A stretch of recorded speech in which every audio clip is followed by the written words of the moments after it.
Hello and welcome back to another news video for Final Fantasy XIV. This time around we're going to be reading out verbatim the Final Fantasy XIV Naoki Yoshida interview with the Daily Star, and in particular Jamie Nightingale. A lot of people may not frequent the Daily Star, which is a publication in the United Kingdom, so obviously this is it's quite surprising to see, but then this isn't the first time we've seen Shadowbringers conversations on this website. Full credit goes to them, and obviously there'll be a link in the description. So basically we're talking about the success of Shadowbringers at the start here. So the Daily Star, or Jamie Nightingale, asks, looking at the critical and commercial success of Shadowbringers, how has the development team reacted to that? Naoki Yoshida says, in all honesty, everyone just felt so happy. Everything just comes back to how grateful we are for the praise that we received.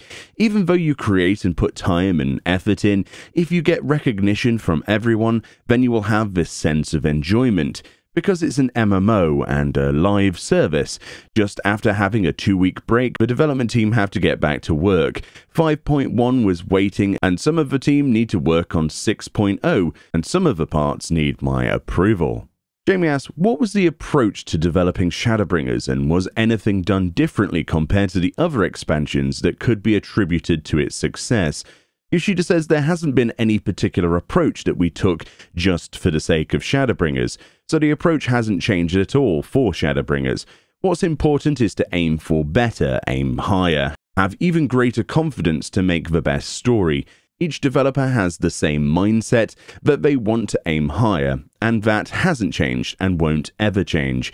I've been working on this project for more than 6 years, and even I have improved significantly. This is the same for everyone in the development team. The team has been able to express themselves in this expansion, so that was the main factor that could be attributed to the success of Shadowbringers. The distinctive concepts that the development team took on board was to explore the essence of standalone RPG while still being Final Fantasy XIV and an MMORPG, and play with many people.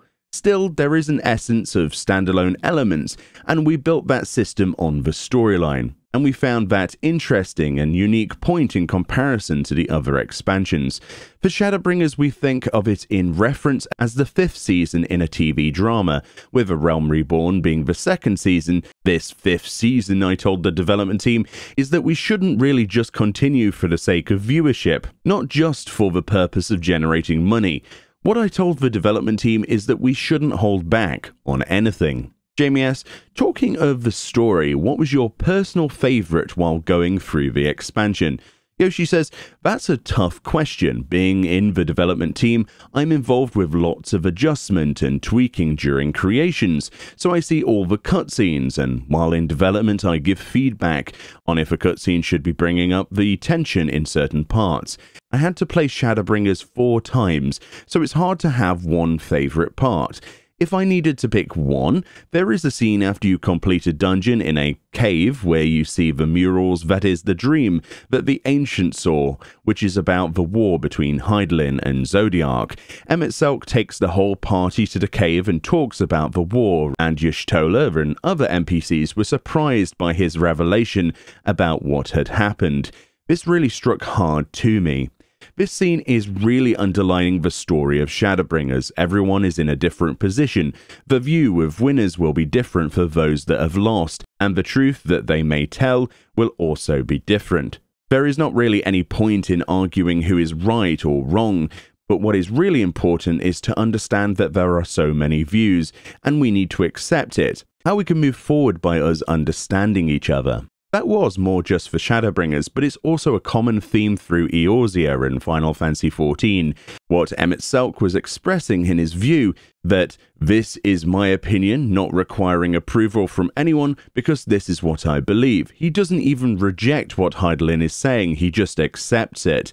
What he expressed in that scene was how great the Ancients are, and the deep understanding they have with people who have different opinions to themselves. Jamie follows up, Emet-Selch in particular, he has become an absolute fan favourite villain, not within Final Fantasy XIV, but stacked up against any other Final Fantasy. What makes them different compared to previous villains?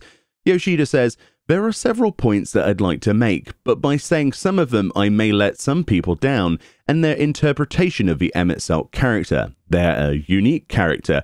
They were a tool to tell some of the mysteries that Final Fantasy XIV has had, like what is an Ascian? What kind of people are they? Even though he was a villain, he is a part of the party at certain parts of the storyline, which allowed players to become more connected and feel his emotions.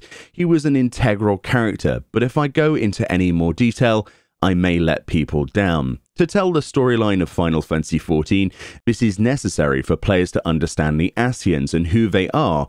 Otherwise, it will affect narrative development for those players to enjoy the story going forward. Not just the character design, but the narrative designer and the modelling, so there was a lot of effort to bring out the true character of Emet-Selch. This doesn't mean that he's the only character that has this kind of attention. Other characters also have had this level of detail. Other characters go through the same level of development. There are several phenomenal characters in Final Fantasy XIV, like the Crystal Exarch and Ardbert. The thing they have in common is that they are all watching you, the main character, sharing your emotions, have love towards you, sometimes jealous, but they all have their own opinion. Jamie asks, how was working with Yoko Taro to create the first part of the Alliance raid?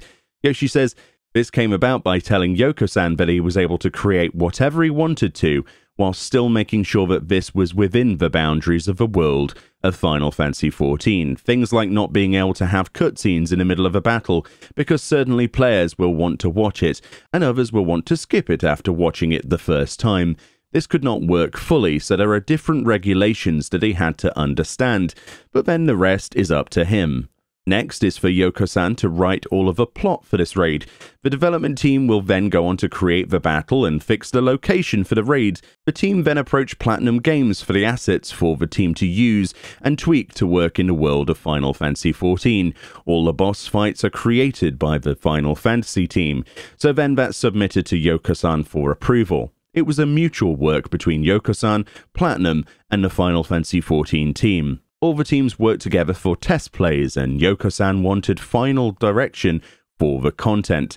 Like once players hit a certain point in the raid, that the music plays or a change of lighting. This was the basic flow for the first wing, and we're now working towards the next stages.